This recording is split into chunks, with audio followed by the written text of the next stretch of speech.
नमस्कार, मैं भुवन चंद्र जोशी इस समय मौजूद हूँ दिल्ली के जंतर मंतर पर और यहाँ पर उत्तराखंड एनसीआर संस्थाओं द्वारा आज गैरसैंण को लेकर तमाम यहाँ पर जो धरने प्रदर्शन हो रहे हैं, आज सुबह से करीब 10 बजे से यहाँ पर शाम के करीब 3:30 बजने को है और लगातार यहाँ पर लोगों का हुजूम बना हुआ है।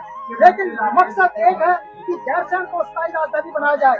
इसी पर आज बात करने के लिए हमारे साथ यहाँ पर कमल ध्यानी जी, जो कि उत्तराखंड एनसीआर के संस्था के अध्यक्ष हैं।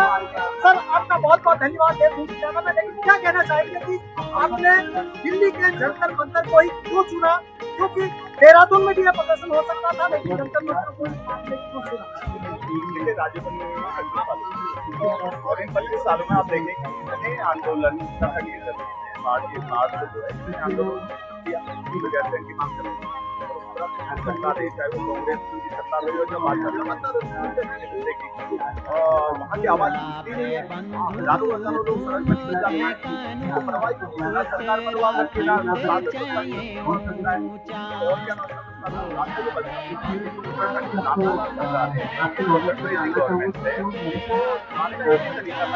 सुनती है, उनको सुना रहे हमने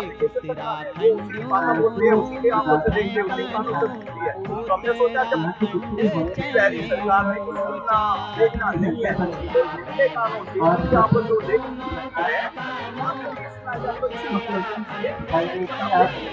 25 साल हो गए देवभूमि को अलग, राज्य को अलग बने हुए, लेकिन आज 25 साल के बाद दोनों सरकारें आई है, कांग्रेस की है, बीजेपी की है, लेकिन आप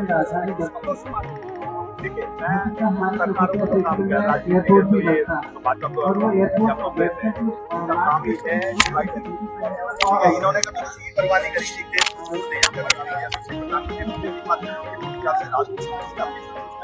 लेकिन जिस तरह से लगातार उन्होंने गैरसैंण के मुद्दे की अनदेखी करी है, हमारा मकसद सिर्फ इतना है कि केंद्र सरकार सुने, प्रधानमंत्री मोदी उत्तराखंड को अपनी आध्यात्मिक राजधानी कहते हैं, वो उनको सुनना चाहिए कि वो आध्यात्मिक राजधानी के लोग क्या कहते हैं और क्या वो चाहते हैं। तो हम उनको सुनाने के लिए यहाँ पे इकट्ठे हैं और ये आंदोलन यहाँ पे आज आगाज हुआ है और ये लगातार चलेगा जब तक गैरसैंण की मांग हमारी पूरी नहीं होगी। तो अब दिल्ली से जो आपने संक्रांत कर दिया, क्या देहरादून से भी ये चिंगारी अब उठने लगेगी? बिल्कुल उठेगी। दिल्ली के बाद हमारा देहरादून में ही और पूरे उत्तराखंड में ग्राम स्तर पर हम इस आंदोलन को ले जाएंगे और इसको जो है पूरे तरीके से इसमें जो आम पहाड़ी हैं, जो आम पब्लिक है, उसको इकट्ठा करेंगे, उनको अपनी बात समझाएंगे और वो समझती भी है, क्योंकि ये भावनात्मक मुद्दा है, आत्मसम्मान का मुद्दा है, संस्कृति सभ्यता का मुद्दा है। बिल्कुल हम करेंगे और उनको साथ लेके चलेंगे। तो सर एक बात है, लोग कहते हैं कि गैरसैंण राजधानी बन जाएगी तो क्या फायदा हो सकता है उत्तराखंड के लोगों को? देखिए, अभी सारे संसाधन मैदानों में है। देहरादून, किच्छा, हल्द्वानी, तराई के जितने भी क्षेत्र हैं, इनमें विकास चल रहा है। ऊपर पहाड़ों में विकास नहीं पहुंच पा रहा है। पहाड़ी राज्य है हमारा, पहाड़ी बहुल राज्य है, उसकी राजधानी पहाड़ों में ही होनी चाहिए, ये तो कोई भी समझ सकता है। 25 साल से अस्थायी राजधानी हमारी चल रही है, हमारी परमानेंट राजधानी है ही नहीं। तो मेरा सिर्फ इतना कहना है कि ये जो है जब स्थायी राजधानी हमारी वहां बनेगी तो उसके साथ जो है विकास भी वहां पहुंचेगा। तो सरकारों को क्या चेतावनी देंगे कि सरकार क्या कुछ इसमें कर सकती है, क्योंकि अब वक्त है कि 2027 में उत्तराखंड में चुनाव होने वाले हैं, तो आप क्या कहना चाहेंगे कि सरकारों को दोनों पार्टियां, जो कांग्रेस है, बीजेपी है, उनको क्या चेताना चाहेंगे? देखिए, दोनों को समझ जाए तो अच्छा है।